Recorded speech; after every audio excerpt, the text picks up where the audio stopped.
नमस्कार मेरे आत्मीय मित्रों, कैसे हैं आप सब। आशा करता हूँ आप सभी स्वस्थ और प्रसन्न होंगे तथा लगातार सीख रहे होंगे।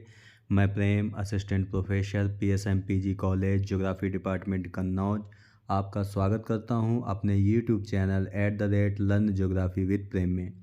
दोस्तों, इससे पहले वाले वीडियो में हमने आपसे बात की थी जर्मन विद्वान अलेक्जेंडर वान हम्बोल्ट के बारे में। ठीक है, उसके बारे में हमने विस्तृत चर्चा भी की थी। आज हम देखते हैं जर्मन के प्रसिद्ध दूसरे विद्वान जिनका नाम है कार्ल रिटर। ठीक है, आपको बताया था कि इन दोनों को यानी हम्बोल्ट और कार्ल रिटर को आधुनिक भूगोल का संस्थापक माना जाता है। तो चलिए शुरू करते हैं आज की वीडियो में हम कार्ल रिटर के बारे में। ठीक है दोस्तों, यहाँ पर कार्ल रिटर जी का चित्र दिखाया गया है जिसे आप देख सकते हैं आराम से। ठीक है, चलते शुरू करते हैं। कार्ल रिटर, इनका जन्म 1779 में हुआ और इनकी मृत्यु 1859 में हुई। ठीक है, वहीं हम्बोल्ट के बारे में बताया था आपको कि हम्बोल्ट का जन्म 1769 में हुआ था और मृत्यु 1859 को हुई थी। दोस्तों यहाँ पे थोड़ा आप देख लीजिए, यानी कि हम्बोल्ट 90 वर्ष जिए थे और कार्ल रिटर 80 वर्ष जिए थे। इनकी मृत्यु एक साथ 1859 को ही हुई थी। ठीक है, कार्ल रिटर जर्मन के महान भूगोलवेत्ता और हम्बोल्ट के समकालीन थे। हम्बोल्ट के साथ कार्ल रिटर को भी आधुनिक भूगोल का संस्थापक माना जाता है। ये फैक्ट आप दोस्तों हमेशा याद रखिएगा, यहाँ से क्वेश्चन बनता है। रिटर बर्लिन विश्वविद्यालय में भूगोल के प्रोफेसर थे और अर्डकुंडे नामक एक प्रतिष्ठित ग्रंथमाला प्रकाशित किया था जिसमें भौगोलिक अध्ययन को अत्यंत उच्च स्तर पर पहुंचा दिया। ठीक है, यहाँ पे मैं आपको दोस्तों बता दूं कि हम्बोल्ट के ग्रंथ का नाम क्या है, कॉस्मॉस। ठीक है, और कार्ल रिटर के ग्रंथ का नाम अर्डकुंडे, ये आप याद रखेंगे, यहाँ से ये पूछे जाते हैं दोनों। इनके जीवन परिचय के बारे में देख लेते हैं। जैसा आपको बताया, इनका जन्म 1779 को हुआ था। उनके पिता पेशे से चिकित्सक थे जिनकी मृत्यु समय रिटर की आयु 5 वर्ष थी। यानी कि जब उनके पिता की मृत्यु हुई तो उनकी उम्र कितनी थी रिटर की, 5 वर्ष। उनकी माता के लिए अर्थाभाव यानी कि धन के अभाव के कारण 4 बच्चों का पालन पोषण और शिक्षा की व्यवस्था करना कठिन हो गया।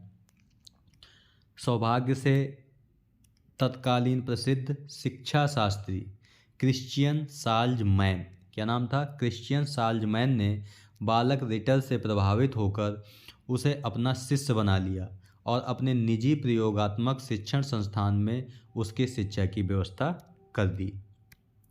साल्जमैन, जो कि एक चिकित्सक थे, ने अपने विद्यालय में बच्चों को प्रयोगों और प्रत्यक्ष दर्शन के माध्यम से अपने अनुभव द्वारा ज्ञान अर्जित कराने के उद्देश्य से प्रयोगात्मक शिक्षा का आरंभ किया था। यानी कि वो करते थे कि बच्चों को कहते थे कि स्वयं जाकर के देखो और प्रत्यक्ष दर्शन करके आओ, तब जाकर के निश्चित करो कि क्या हो रहा है। यानी खुद का अनुभव के आधार पर ये उन्होंने प्रयोगात्मक शिक्षा प्रारंभ की। गाट्स मूव्स, ये नाम आप याद रखेंगे, गाट्स मूव्स नामक शिक्षक के संरक्षण में रिटर को रखा गया था, जो प्रत्यक्ष दर्शन के आधार पर भूगोल की शिक्षा देने में अभिरुचि रखते थे। विद्यालय के जो शिक्षक थे बच्चों को स्वयं अपने अनुभव के आधार पर मनुष्य और प्रकृति के पारस्परिक संबंधों को समझने के लिए प्रेरित करते थे। कहने का मतलब है कि वो फील्ड में भेजते थे बच्चों को और पूछते थे कि आपने मानव और प्रकृति के संबंधों में क्या देखा है। ठीक है, तो इसके लिए वो प्रेरित करते थे। इस प्रकार बचपन में ही रिटर में प्राकृतिक पर्यावरण में उपस्थित विविधता में एकता यानी कि डाइवर्सिटी इन यूनिटी और उसकी मौलिक समरसता के प्रति उत्सुकता उत्पन्न हो गई, जो आगे चलकर उनके भौगोलिक चिंतन का आधार बनी। ठीक है, जबकि हम्बोल्ट प्रकृति में एकता को अपना आधार बनाया था और रिटर ने विविधता में एकता को। ठीक है, विद्यालयी शिक्षा समाप्त करने के पश्चात रिटर को एक धनी परिवार में निजी शिक्षक के रूप में काम मिल गया, यानी वो ट्यूशन देने लगे। इसके साथ ही रिटर ने फ्रैंकफर्ट विश्वविद्यालय में प्रवेश लिया और वहाँ इतिहास और भूगोल का अध्ययन प्रारंभ किया। दोस्तों, जब हम हम्बोल्ट के बारे में चर्चा कर रहे थे तो उन्होंने भी फ्रैंकफर्ट विश्वविद्यालय में प्रवेश लिया था। 1807 में रिटर की प्रथम भेंट हम्बोल्ट से हुई। दोस्तों, ये भी पूछा जाता है कि रिटर की प्रथम जो भेंट हुई थी वो हम्बोल्ट से कब हुई थी, तो 1807 में। उन्होंने यूरोप के प्रादेशिक भूगोल का सविस्तार अध्ययन किया और 1812 में यूरोप के प्रादेशिक भूगोल पर 2 खंडों में एक पुस्तक प्रकाशित की थी। इसके पश्चात उन्होंने 2 वर्ष यानी 1814 और 16 के लिए गॉटिंगटन विश्वविद्यालय में प्रवेश लिया। दोस्तों, यहाँ पर हम्बोल्ट ने भी प्रवेश लिया था और रिटर ने भी लिया, तथा इतिहास और भूगोल के साथ ही भौतिक शास्त्र, रसायन शास्त्र, वनस्पति शास्त्र और खनिज विज्ञान की भी शिक्षा प्राप्त की। ठीक है। गॉटिंगटन विश्वविद्यालय छोड़ने के पश्चात रिटर की अमर कृति अर्धकुंडे 19 खंडों में प्रकाशित हुई थी, जिसके प्रथम 2 खंड 1917 से 18 में प्रकाशित हुए थे। तो यह आपसे दोस्तों क्वेश्चन पूछा जाता है कि अर्धकुंडे कितने खंडों में थी, तो 19 खंडों में, जिसको लिखा किसने था, रिटर ने। हम्बोल्ट ने जो पुस्तक लिखी थी कॉस्मोस, ठीक है, जो 1845 से 62 के बीच प्रकाशित हुई, ये क्रमबद्ध विधि से थी और ये 5 खंडों में प्रकाशित हुई थी। ये भी आपको याद रखना है। कॉस्मोस हम्बोल्ट की पुस्तक है जो कि क्रमबद्ध विधि से 5 खंडों में, और रिटर की जो पुस्तक है अर्धकुंडे, ये 19 खंडों में है और ये प्रादेशिक विधि से। ये भी आपको याद रखना है। जर्मनी में इस ग्रंथ का स्वागत हुआ और इसी के आधार पर इन्हें फ्रैंकफर्ट विश्वविद्यालय बर्लिन में 1820 में नवसृजित भूगोल के प्रोफेसर पद पर नियुक्ति मिल गई। यानी उसी समय भूगोल का जो पद सृजित हुआ था फ्रैंकफर्ट विश्वविद्यालय में, उसी में उनकी नियुक्ति मिल गई। इसके 2 वर्ष पहले यानी 1818 से ही वे इसी विश्वविद्यालय में इतिहास के प्रोफेसर पद पर कार्य कर रहे थे, लेकिन अब उन्हें क्या बना दिया गया, भूगोल का प्रोफेसर बना दिया गया। आगे देखते हैं। रिटर ने 1820 में बर्लिन भौगोलिक संस्था यानी बर्लिन जियोग्राफिकल सोसाइटी की स्थापना की। यहाँ पे 1800 होगा, ठीक है, ये मिसप्रिंट है। 1859 में 80 वर्ष की आयु में रिटर की मृत्यु हो गई। यह संयोग ही था कि इसी वर्ष हम्बोल्ट का भी देवसान हुआ था। यानी हम्बोल्ट और रिटर की जो मृत्यु है वो 1859 में ही हुई थी। ठीक है। और संयोग ये है कि 1859 में ही हेटनर का जन्म हुआ। हेटनर भी एक जर्मनी के प्रसिद्ध भूगोलवेत्ता थे, उनका जन्म हुआ। और दोस्तों, मैं यहाँ आपको एक और बता दूँ कि जो डार्विन की पुस्तक है ओरिजिन ऑफ स्पीसीज उसका भी प्रकाशन 1859 में हुआ था। यानी 1859 में 4 घटनाएं घटित हुई। कार्ल रिटर और हम्बोल्ट की मृत्यु हुई, हेटनर का जन्म हुआ और डार्विन की ओरिजिन ऑफ स्पीसीज पुस्तक प्रकाशित हुई। ठीक है। रिटर के कुछ ग्रंथ देख लेते हैं हम। यूरोप भौगोलिक, ऐतिहासिक और सांख्यिकीय चित्रण। Europe A geographical, historical and statistical painting, ये पुस्तक आई थी उनका। इसका प्रकाशन 1804 में हुआ था और इसके द्वितीय खंड का प्रकाशन 1807 में हुआ। इसके बाद यूरोप के 6 मानचित्र पुस्तक आई उनकी।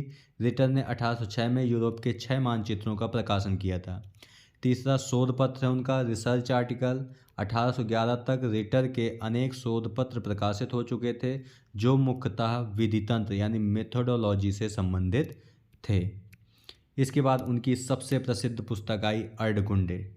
ये रिटर की सर्वाधिक महत्वपूर्ण और प्रतिष्ठित ग्रंथमाला है, जिसका प्रकाशन 1817 से लेकर के 1859 के बीच हुआ। और ये कितने खंडों में थी, 19 खंडों में। ठीक है। और ये प्रादेशिक विधि पर आधारित थी, प्रादेशिक विधि पर आधारित थी। जबकि हम्बोल्ट की पुस्तक कॉस्मोस 5 खंडों में थी। 1845 से 1862 तक प्रकाशन हुआ 5 खंडों में, और वो क्रमबद्ध विधि पर आधारित थी। तो ये भी आपको याद रखना है।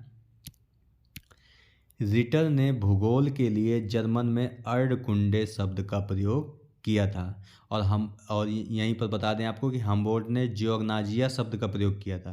तो ये भी आपको याद रखना है कि रिटर ने भूगोल के लिए जर्मन भाषा में अर्डकुंडे शब्द दिया और हम्बोल्ट ने लैटिन भाषा में दिया था। ये भी याद रखना है, हम्बोल्ट ने लैटिन भाषा में जियोग्नाजिया शब्द दिया था। ठीक है दोस्तों, हम जो अगला वीडियो आपको लेकर के आएंगे ज्योग्राफिकल थॉट के सीरीज का, उसमें आपको हम्बोल्ट और रिटर के विचारों की तुलना करेंगे। तो और भी चीज़ें क्लियर हो जाएंगी इन दोनों के बारे में, क्योंकि यहाँ इन दोनों से क्वेश्चन बहुत बनते हैं आपके। ठीक है, तो इन्हीं को देखते हैं हम। अर्धकुंडे एक व्यापक जर्मन शब्द है जो प्रकृति और इतिहास के संदर्भ में पृथ्वी के विज्ञान यानी भूगोल के लिए प्रयुक्त होता है। रिटर के अनुसार भूगोल और इतिहास एक दूसरे के अभिन्न अंग हैं।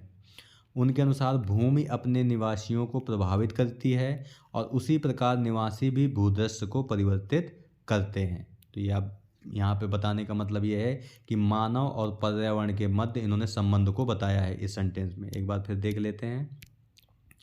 रिटर कहते हैं कि भूगोल और इतिहास एक दूसरे के अभिन्न अंग हैं।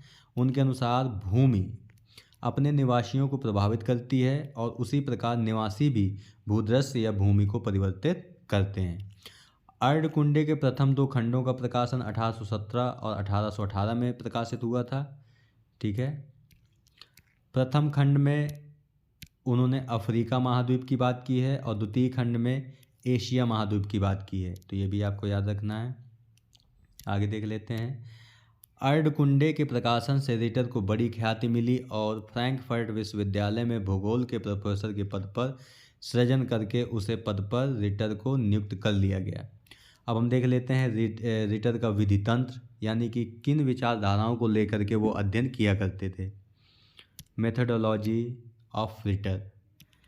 कार्ल रिटर ने अपने अध्ययन और वर्णन में जिन विधियों का अपनाया था वो निम्नलिखित हैं। अनुभाविक विधि यानी कि एम्पिरिकल मेथड। इस विधि को दोस्तों हमने पहले भी बताया था कि इसमें आंकड़ों को एकत्रित करना, उनका विश्लेषण करना, संश्लेषण करना और निष्कर्ष निकाला जाता है। ठीक है, तुलनात्मक विधि का मतलब होता है कि 2 तत्वों में, यानी कि ए और बी 2 तत्व हैं अगर अलग अलग, तो इनकी तुलना की जाती है और फिर निष्कर्ष निकाला जाता है। ठीक है, इसलिए उन्होंने अर्धकुंडे का दूसरा नाम सामान्य तुलनात्मक भूगोल भी रखा था। तो ये भी आपको याद रखना है कि अर्धकुंडे का दूसरा नाम सामान्य तुलनात्मक भूगोल भी होता है। विश्लेषण और संश्लेषण विधि, एनालिसिस और सिंथेसिस मेथड। रिटर पहले प्रेक्षित तथ्यों, एकत्रित सूचनाओं का विश्लेषण करते थे और उनकी तुलना करते थे। इसके पश्चात उनका संश्लेषण करते हुए क्षेत्र के सभी तथ्यों को समेकित करके सामान्यीकरण करते थे, यानी कि निष्कर्ष निकालते थे। ठीक है, रिटर की ये अध्ययन पद्धति भूगोल को एक वैज्ञानिक स्वरूप प्राप्त करने में बड़ी सहायक सिद्ध हुई।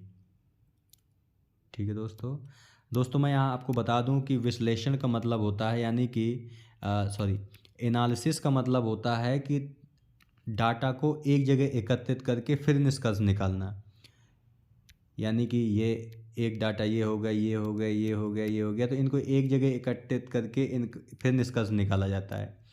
जबकि जो सिंथेसिस होता है यानी संश्लेषण होता है, उसमें डाटा एक जगह पर पहले से ही होता है, फिर इस डाटा को अलग अलग अध्ययन करके निष्कर्ष निकाले जाते हैं। ठीक है, तो ये आपको याद रखना है।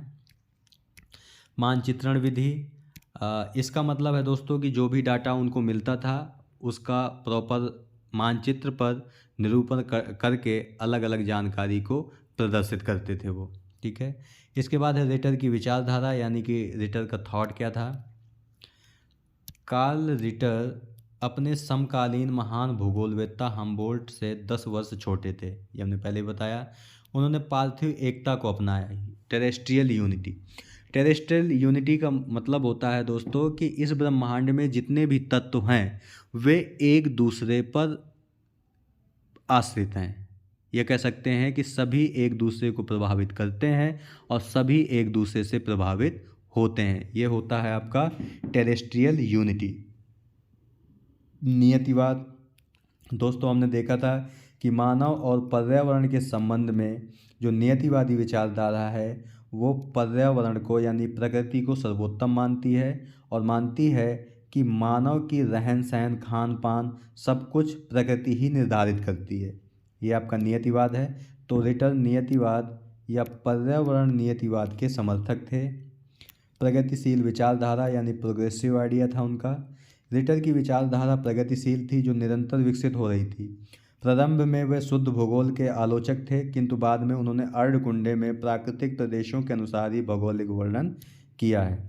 दोस्तों, हमने शुद्ध भूगोल यानी कि रेंज ज्योग्राफी में बताया था कि जब हम प्राकृतिक सीमाओं के आधार पर प्रदेशों का वर्गीकरण करते हैं यानी प्रकृति का अध्ययन करते हैं तो उसे हम शुद्ध भूगोल कहते हैं। आप ऐसे मान सकते हैं। मानव केंद्रित भूगोल यानी मैन सेंटर्ड ज्योग्राफी, वे अपने अध्ययनों में मानव केंद्रित भूगोल पर बल देते थे। उनके अनुसार भूगोल में पृथ्वी तल यानी अर्थ सरफेस का अध्ययन मानव ग्रह के रूप में किया जाता है। देखो, कांट, हम्बोल्ट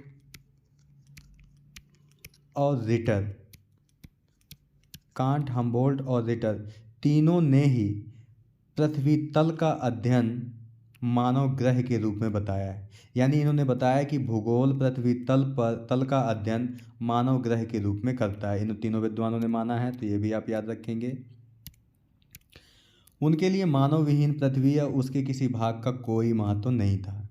रिटर के शब्दों में रिटर कहते हैं कि जिस प्रकार शरीर की रचना आत्मा के लिए हुई है, उसी प्रकार पृथ्वी का निर्माण मानव जाति के उपयोग के लिए ही हुआ है। तो ये सेंटेंस को भी आप याद रखेंगे दोस्तों। ये क्वेश्चन आपसे पूछा गया है कई बार कि ईश्वर परक दृष्टिकोण यानी थियोलॉजिकल व्यूज। रिटर का दृष्टिकोण धार्मिक विश्वास से प्रेरित था। रिटर का विश्वास था कि ईश्वर ने पृथ्वी की रचना स्वदेश से की है। ठीक है, यानी उनका मानना था कि विभिन्न महाद्वीपों की संरचना, उच्चावच, धरातल का निर्माण अपने आप नहीं हो गया है, बल्कि वे कुछ ईश्वरीय नियमों द्वारा उत्पन्न हुए हैं। ईश्वर ने प्रत्येक क्षेत्र को वह स्वरूप और स्थिति प्रदान की है जो उसके ऊपर रहने वाले मानव के विकास में निश्चित योगदान दे सके। ठीक है, कहने का मतलब ये है कि रिटर कहते हैं कि जो ईश्वर है उसने पृथ्वी की रचना मनुष्य के उपयोग के लिए की है, यानी कि एक उद्देश्य के साथ की है। ठीक है, तो ये आप समझना है कि ईश्वरवादी दृष्टिकोण का मतलब क्या होता है। वहीं दूसरी तरफ हम्बोल्ट ईश्वर को नहीं मानते थे, अतः वे अज्ञेयवादी या एग्नोस्टिक थे। ठीक है, तो ये भी आप दोनों अंतर याद रखेंगे। रिटर ने अनुभव किया कि भूगोल के 3 मौलिक तथ्यों का विज्ञान के पास कोई उत्तर नहीं है। तो ये भी आप याद रखेंगे कि वो 3 चीज़ों का मानते थे कि उत्तर विज्ञान नहीं दे सकता। कौन कौन से वो 3 तत्व हैं कि ब्रह्मांड में पृथ्वी की अद्वितीयता, इसका उत्तर विज्ञान नहीं दे सकता। ठीक है, इसके बाद पृथ्वी की अद्वितीय प्राणी यानी पृथ्वी में पाए जाने प्राणियों के बारे में विज्ञान वर्णन नहीं करता। तीसरा, मानव ग्रह के रूप में विश्व की प्रमुख भू इकाइयों में विभेदीकरण, इसके बारे में भी विज्ञान आंसर या उत्तर नहीं दे पाता। आगे देखते हैं। रिटर ने ईश्वरीय विश्व योजना को समझने के लिए पृथ्वी संबंधी ज्ञानार्जन का प्रयास किया, जिस प्रकार विकासवाद की व्याख्या प्राकृतिक वैज्ञानिक करते हैं। यानी वो इस बात को लेकर के चलते थे कि अगर पृथ्वी को ईश्वर ने बनाया है तो जो पृथ्वी पर विभिन्न सारे नियम काम कर रहे हैं उनका ज्ञान अर्जन किया जाना चाहिए, इसे ही लेकर के वो आगे बढ़ते हैं। प्राकृतिक प्रादेशिक उपागम यानी फिजियो रीजनल अप्रोच अपनाया उन्होंने। रिटर ने भौगोलिक अध्ययन में प्रादेशिक विधि को अपनाया था। प्रादेशिक विधि आपको बताई गई है कि किसी भूभाग को यानी कि यह कह सकते हैं संपूर्ण पृथ्वी को अलग अलग प्रदेशों में बांटकर जब अध्ययन किया जाता है तो उसे प्रादेशिक विधि कहते हैं। जबकि क्रमबद्ध विधि में क्या होता है, संपूर्ण पृथ्वी को एक ही इकाई मानकर अध्ययन किया जाता है। तो रिटर ने प्रादेशिक विधि को अपनाया, वहीं हम्बोल्ट ने क्रमबद्ध विधि को अपनाया था। ठीक है, इसीलिए दोस्तों आपको बता दें कि प्रादेशिक भूगोल का जो जनक है उसे रिटर को माना जाता है और क्रमबद्ध भूगोल का जनक हम्बोल्ट को माना जाता है। तो ये भी आप याद रखेंगे। उन्होंने यानी रिटर के सीमांकन के लिए, यानी कि रिटर ने प्रदेशों के सीमांकन के लिए प्राकृतिक तथ्यों जैसे पर्वत, नदी, घाटी आदि को आधार बनाया, ना कि राजनीतिक सीमाओं को। ठीक है, तो उन्होंने प्रकृति को आधार बनाया था। उन्होंने प्राकृतिक प्रदेशों के लिए जर्मन भाषा में लांडेर कुंडे शब्दावली का प्रयोग किया। ये भी आप दोस्तों नाम याद रखेंगे कि रिटर ने प्राकृतिक प्रदेश के लिए, देखो राजनीतिक प्रदेश नहीं है यहाँ पर, ये प्राकृतिक प्रदेश है। प्राकृतिक प्रदेश के लिए जर्मन भाषा में कौन सा शब्द दिया है? लांडेर कुंडे शब्द दिया है। तो ये भी आप दोस्तों याद रखेंगे। इसके बाद संपूर्णता की संकल्पना दी उन्होंने, कंसेप्ट ऑफ होल। उनका मानना था कि केवल प्राकृतिक तथ्यों अथवा केवल मानवीय तथ्यों भूगोल की रचना नहीं कर सकते, अतः पूर्णता के लिए सभी शक्तियों और कारकों का संयोजन आवश्यक है। यानी वो मानते थे कि अगर हमें प्राकृतिक तत्वों को समझना है तो हमें मानवीय तत्वों को समझना पड़ेगा, और अगर मानवीय तत्वों को समझना है तो हमें प्राकृतिक तत्वों को समझना पड़ेगा। यही आपका है संपूर्णता की संकल्पना। इसके बाद प्रादेशिक और क्रमबद्ध भूगोल, रीजनल और सिस्टमेटिक ज्योग्राफी। रिटर ने भौगोलिक अध्ययन हेतु प्रादेशिक विधि को अपनाया। उन्होंने भूतल को प्राकृतिक प्रदेशों में विभक्त करके उनका पृथक पृथक वर्णन किया। प्रकृति में विद्यमान विविधता में एकता रिटर के प्रादेशिक भूगोल का मूल मंत्र था। ठीक है, विविधता में एकता।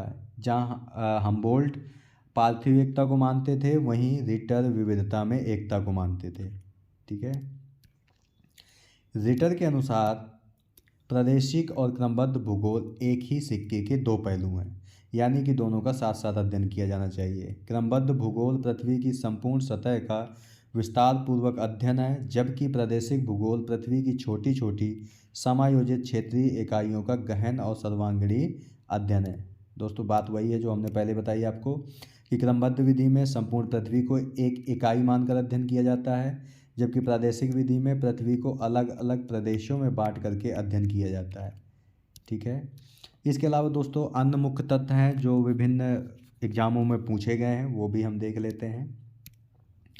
इनका कथन दोस्तों ये पूछा जाता है आपसे कि पृथ्वी अवियोज्य जैव समिष्ट है, ये पूछा गया है, तो इसे आप याद रखेंगे। इन्होंने निगमनात्मक विधि को अपनाया, जबकि हम्बोल्ट ने किस विधि को अपनाया था? आगमनात्मक विधि को। तो ये भी आप याद रखेंगे, हम्बोल्ट ने आगमनात्मक विधि को अपनाया और रिटर ने निगमनात्मक विधि को। ये प्रादेशिक विधि को मानते थे, इसलिए इन्हें क्षेत्रीय भूगोल, प्रादेशिक भूगोल या वैज्ञानिक भूगोल का जनक या पिता माना जाता है। तो ये भी आप याद रखेंगे दोस्तों कि इन्हें रिटर को क्षेत्रीय भूगोल या प्रादेशिक भूगोल या वैज्ञानिक भूगोल का जनक माना जाता है। ठीक है, लेकिन अगर आपसे कोई पूछे कि प्राचीन क्षेत्रीय या प्रादेशिक भूगोल का जनक किसे माना जाता है, तो वो स्ट्रैबो को माना जाता है। ठीक है, यानी आधुनिक क्षेत्रीय और प्रादेशिक भूगोल का जनक, वैज्ञानिक भूगोल का जनक रिटर को माना जाता है, जबकि प्राचीन क्षेत्रीय और प्रादेशिक भूगोल का जनक स्ट्रैबो को माना जाता है। विविधता में एकता या अनेकता में एकता, यूनिटी इन डाइवर्सिटी की संकल्पना इन्होंने दी थी, तो ये भी आप याद रखेंगे। ठीक है, विविधता में एकता या अनेकता में एकता की संकल्पना किसने दी? रिटर ने।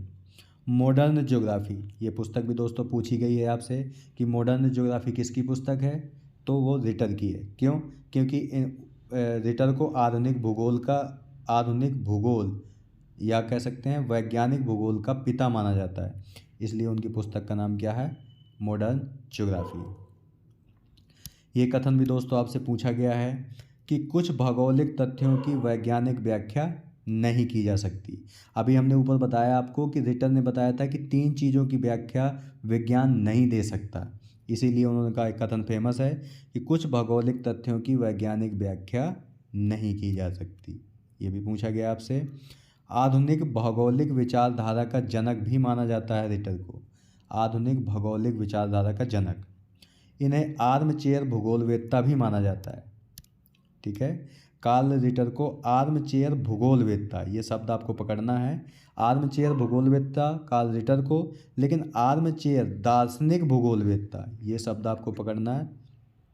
ठीक है, रिटर के केस में केवल भूगोलवेत्ता और कांट के केस में आपको दार्शनिक भूगोलवेत्ता, ये शब्द आपको पकड़ना है। कार्ल रिटर को आर्मचेयर भूगोलवेत्ता और कांट को आर्मचेयर दार्शनिक भूगोलवेत्ता माना जाता है। ठीक है। उनका कथन ये भी पूछा जाता है दोस्तों कि पृथ्वी मनुष्य के लिए और मनुष्य पृथ्वी के लिए बना है। तीसरा कथन है आपका कि पृथ्वी से उसके नियमों के विषय में उसी से पूछा जाना चाहिए। ठीक है। जैसा कि ऊपर बताया गया कि कुछ तथ्यों की वैज्ञानिक व्याख्या नहीं की जा सकती, ये कांट ने कहा है। फिर वही कहते हैं कि पृथ्वी के नियमों के विषय में उसी से पूछा जाना चाहिए, ये भी पूछा जाता है। ठीक है। कांट को तुलनात्मक भूगोल का भी पिता माना जाता है, ये भी आप याद रखेंगे। इन्होंने उद्देश्यपरक या प्रयोजनमूलक टेलियोलॉजिकल उपागम को अपनाया था। उद्देश्यपरक का मतलब आपको बताया था कि ये मानते थे कि ईश्वर ने पृथ्वी की जो रचना की है वह मनुष्य के उपयोग के लिए की है। इसी को हम उद्देश्यपरक या प्रयोजनमूलक उपागम कहते हैं। ठीक है दोस्तों। तो दोस्तों आज की वीडियो में हमने बात की आपसे कार्ल रिटर के बारे में, उनके बारे में विस्तृत चर्चा की, उनके बुक्स को देखा हमने, उनके विधितंत्र को देखा और उनकी विचारधारा को भी देखा। ठीक है दोस्तों। इस वीडियो से संबंधित जो PDF है आपका, इस वीडियो के डिस्क्रिप्शन बॉक्स में उसका लिंक दे दिया जाएगा, जहां से डाउनलोड करके आराम से आप पढ़ सकते हैं। ठीक है दोस्तों। मिलते हैं आपसे नेक्स्ट वीडियो में एक नए टॉपिक के साथ।